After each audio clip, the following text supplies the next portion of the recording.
Recently एक news सामने आई है। यूएस डिक्लेयर्स कि यूएई ने डॉलर स्वैप लाइन की रिक्वेस्ट की है। फर्स्ट ऑफ ऑल तो what is swap line? Dollar swap line इसमें आप ये करते हो कि अपनी करेंसी जो है उसी एक्सचेंज में आप डॉलर खरीद रहे होते हो। बेसिकली आप अपने सेंट्रल रिजर्व्स में जो आपके बैंक होते हैं वहाँ पे आप डॉलर्स को रखते हो ताकि आपकी जो इकॉनमी है वो स्टेबल रहे और जो आपके इन्वेस्टर्स हैं उनको लिक्विडिफिकेशन अवेलेबल हो। अब यूएई को क्या ज़रूरत पड़ रही है डॉलर स्वैप करने की? क्योंकि स्टेबल इकॉनमी है, टूरिस्ट बेस्ड इकॉनमी है, रियल एस्टेट उनका बहुत बूम कर रहा है business. Tourist are always coming, they're renting, they're selling, they're buying. The answer is the conflict in the Middle East. It's always the conflict in the Middle East.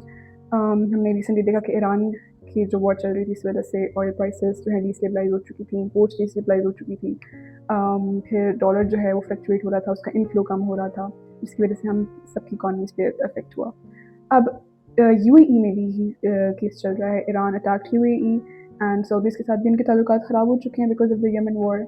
And this is the reason UAE जो पिछले 30 सालों से comparatively stable था middle east में, अब वो भी destabilise होने की तरफ आ रहा है।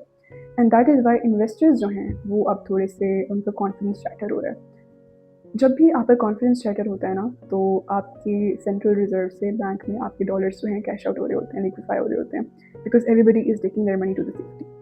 And that is what UAE fears कि अब हमारी जो पोजीशन है उसकी वजह से हमारे इन्वेस्टर्स पैनिक ना हो जाएं और वो डॉलर्स ना ले जाएं। And that is why they need more dollars in the central banks as safety. और अगर डॉलर्स चले गए तो उनकी इकॉनमी कोलैप्स कर जाएगी and people will suffer which nobody wants.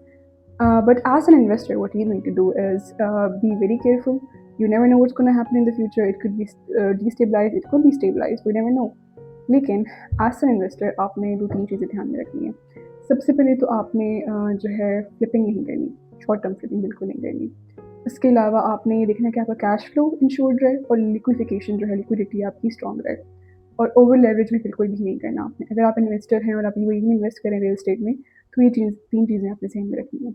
इसके अलावा स्टे स्मार्ट, स्टे अहेड।